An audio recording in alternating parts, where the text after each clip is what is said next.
जम्मू कश्मीर के आरएसपुरा में बाल सुधार गृह से 3 कैदी फरार हो गए।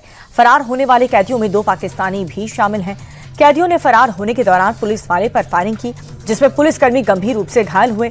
फिलहाल पुलिस फरार कैदियों की तलाश में जुट गई है। पीएम मोदी ने दिल्ली के भारत मंडपम में एआई इंपैक्ट समिट का उद्घाटन किया और इसी के साथ दुनिया के सबसे बड़े टेक्नोलॉजी इवेंट में से एक एआई इंपैक्ट समिट 2026 का आगाज हो चुका है। इंडिया एआई इंपैक्ट समिट आज से 20 फरवरी तक नई दिल्ली के भारत मंडपम में होगा। दुनिया भर की कंपनियां अपने लेटेस्ट एआई सॉल्यूशंस को दुनिया के सामने पेश कर रही है। यहां पर सुंदर पिचाई, मुकेश अंबानी समेत 100 ग्लोबल सीईओ शामिल होंगे। यूपी विधान परिषद से सीएम योगी आदित्यनाथ का विपक्ष पर करारा प्रहार। बोले 2017 से पहले यूपी में कोई भी सुरक्षित नहीं था। अब यहां न कर्फ्यू है न दंगा, सब चंगा। आज यूपी की पहचान उसकी तेज गति से हो रहे विकास से। समाजवादी पार्टी और बहुजन समाजवादी पार्टी की सरकार में अन्नदाता सिर्फ वोट बैंक थे। आज किसान यूपी के विकास के भागीदार बन रहे हैं। सीएम योगी ने समाजवादी पार्टी पर अटैक करते हुए कहा कि 2017 से पहले सत्ता के संरक्षण में गुंडे और माफिया पल रहे थे। पिछली सरकार ने यूपी को अपराध का गढ़ बना दिया था, लेकिन अब ना तो अपराध है ना ही अपराधी, उनका नामो निशान मिट चुका है। सीएम योगी बोले, डबल इंजन की सरकार ने यूपी को सशक्त बनाया और आगे भी तेज गति से विकास की गाड़ी चलती रहेगी। सीमा पर दुश्मन के मंसूबे को निस्तानाबूद करने के लिए जवान अपने पराक्रम प्रदर्शन कर रहे हैं। पोखरण में सदर्न कमांड के व्हाइट टाइगर डिवीजन की तरफ से एक्साइज वज्रघात का आयोजन किया गया। रेतीले इलाके में K9 वज्रगन सिस्टम से जंग की तैयारी को परखा गया, जहां पर टैक्टिक्स, टेक्निक्स और साथ ही प्रोसीजर के जरिए सर्वाइवल पर फोकस रहा, तो वहीं मॉडर्न वेपन की मदद से जंग की स्थिति में आक्रमण की तैयारी का जायजा लिया गया। बिहार की नीतीश सरकार ने योगी के एक फैसले को अपने राज्य में भी लागू कर दिया है। अब से यूपी की तरह बिहार में भी खुले में मांस बेचने पर एक्शन लिया जाएगा। सिर्फ लाइसेंसधारी ही मीट बेच सकता है और इसके लिए लाइसेंस को कंपलसरी भी कर दिया गया। डिप्टी सीएम विजय सिन्हा ने 2 टूक कहा कि सरकार का आदेश न मानने वालों पर सख्त कार्रवाई की जाएगी। बिहार में राशन कार्ड धमाधारकों के लिए एक बड़ी खबर सामने आई। राज्य सरकार ने करीब 33,25,000 अपात्र लोगों के नाम राशन कार्ड की सूची से हटाने की तैयारी कर ली। जांच में ये पाया गया कि हजारों लोग संपन्न होने के बावजूद गरीबों का हक मार रहे थे। नियमों के मुताबिक जिनके पास 4 पहिया वाहन है, जो आयकर भरते हैं या बड़ी कंपनियों में ऊंचे पदों पर हैं, उनके नाम काटे जा रहे हैं। केंद्र सरकार की संदिग्ध सूची के आधार पर अब तक 51 लाख लोगों की जांच पूरी हो चुकी है और अब तक 4 लाख से ज्यादा नाम हटाए जा चुके हैं और ये कार्रवाई पूरे राज्य में चरणबद्ध तरीके से जारी रहेगी। चेक बाउंस केस में बॉलीवुड एक्टर राजपाल यादव को बड़ी राहत मिली है। दिल्ली हाईकोर्ट ने राजपाल यादव को 18 मार्च तक के लिए अंतरिम जमानत दे दी है और इसके लिए राजपाल यादव ने शिकायतकर्ताओं के अकाउंट में 1.5 करोड़ रुपए जमा करवा दिए। कोर्ट ने राजपाल यादव को अपना पासपोर्ट सरेंडर करने के लिए कहा और आज डॉक्यूमेंटेशन क्लियर होने के बाद कल तक वो तिहाड़ जेल से बाहर आ सकते हैं। अगर आप लोकल ट्रेन में सफर करते हैं तो ये खबर आपको ध्यान से देखनी चाहिए। तस्वीर महाराष्ट्र के ठाणे जिले की, जहां पर कल्याण ठाणे लोकल ट्रेन के अंदर बैठे 2 युवक धड़ल्ले से नशाखोरी करते हुए दिख रहे हैं। पैसेंजर्स के सामने एक दूसरे को रुमाल के नशीला पदार्थ सुंघा रहे हैं। इनकी हरकत को ट्रेन में मौजूद एक शख्स ने कैमरे में रिकॉर्ड कर लिया। इस मामले के सामने आने से मुंबई की लाइफलाइन में पैसेंजर्स की सेफ्टी पर सवाल उठ रहे हैं। पटना के होटल ताज में 3 आतंकवादी घुस गए हैं। सुरक्षा बलों पर फायरिंग की गई।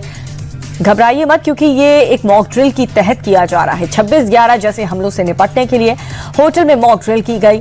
डमी आतंकवादी हथियार लेकर परिसर में घुसते हैं और फिर सुरक्षा बलों को टारगेट करते हैं। तस्वीरों में एटीएस गश्त करती हुई दिख रही है। फेक धमाके के बाद सुरक्षा बल रेस्क्यू करने की तैयारी करते हुए नजर आए। उत्तर प्रदेश के मेरठ में पिछले 30 साल से एक पाकिस्तानी महिला बिना नागरिकता के रह रही है। उसने अपनी बेटी के फर्जी डॉक्यूमेंट्स और वोटर आईडी बनवाए। दरअसल ये महिला 30 साल पहले लॉन्ग टर्म वीजा पर अपनी बेटी के भारत आई थी। डॉक्यूमेंट्स बनवाने के लिए अपने एम्बेसी और सरकारी दफ्तर का दौरा किया। स्थानीय महिला की शिकायत पर पाकिस्तानी सभा पर कार्रवाई की गई, जहां पुलिस की गिरफ्त में उसने खुद अपना जुर्म कबूल कर लिया। राजस्थान की भिवाड़ी में केमिकल फैक्ट्री में ब्लास्ट का सीसीटीवी फुटेज सामने आया। धमाका कितना जोरदार था, वीडियो देख करके इसका अंदाजा लगाया जा सकता है। वीडियो में साफ दिख रहा है कि ब्लास्ट के साथ ही फैक्ट्री में भीषण आग लग गई और इस दर्दनाक हादसे में 7 लोगों की जिंदा जलकर मौत हो गई। राजस्थान के अलवर में जमीन का झगड़ा जानलेवा साबित हुआ। प्रॉपर्टी के विवाद को लेकर के एक ही परिवार के 2 पक्ष आपस में भिड़ गए।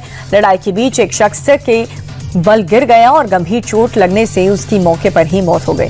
मृतक के परिवार वाले सबसे बड़े भाई और उसके परिवार पर आरोप ये लगा रहे हैं कि पुलिस ने डेड बॉडी को कब्जे में ले लिया है और मामले की जांच शुरू कर दी गई।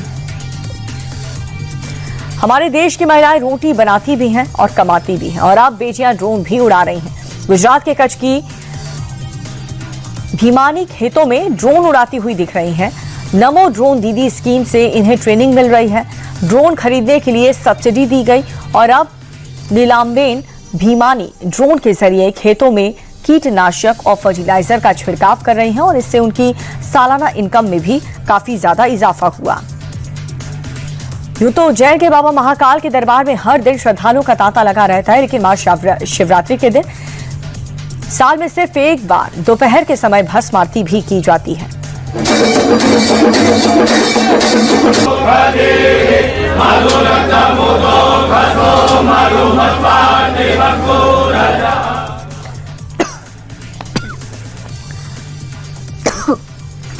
संतों की टोली बाबा को दूध, दही, घी, शहद और शक्कर से स्नान करवा रही है और फिर बाबा को भस्म आरती की गई।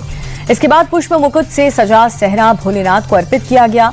मंजीरा और शंख की धुन से ये पूरा माहौल भक्तिमय हो गया।